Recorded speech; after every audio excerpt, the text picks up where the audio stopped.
Friends, இன்னைக்கு கடலைக்கறி பண்ணுறது எப்படின்னு பார்க்கலாம்.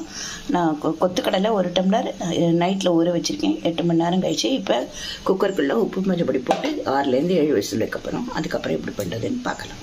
கடலை வெந்துடுத்து இதுலேருந்து 2 கரண்டி மிக்சியில் போட்டு தண்ணி விடாமல் அரைக்கணும். அரைச்சானா அது திக்னஸ் கொடுக்கும். ஸ்பூன் எண்ணெய் ஊற்றிருக்கேன்.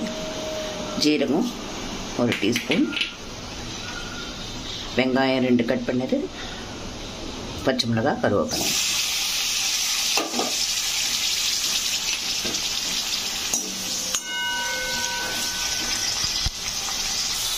வெங்காயம் நல்லா வதக்கிட்டு தக்காளி 2 கட் பண்ணது, மஞ்சப்பொடி 1 டீஸ்பூன், சாம்பார் பவுடர் 2 டீஸ்பூன்,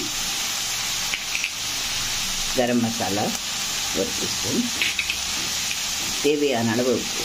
நான் அதிலே கடலையிலே கொஞ்சம் போட்டிருக்கனால இதுக்கு கம்மியாக போட்டிருக்கேன். கார்லிக் பேஸ்ட் போட மறந்துட்டேன்.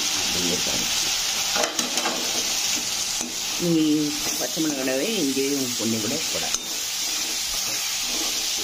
வதங்கிட்டு வேக வச்ச கடலை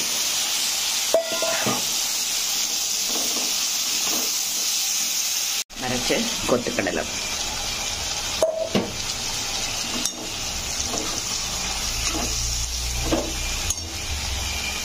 ஒரு 1/2 டம்ளர் தண்ணி விட்டு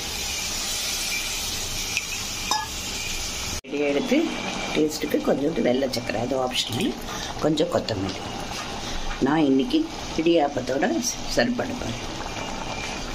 சுவையான கடலைக்கறி இன்னைக்கு இடியாப்பத்தோட சாப்பிடுவேன். தேங்க்யூ ஃபார் வாட்சிங்.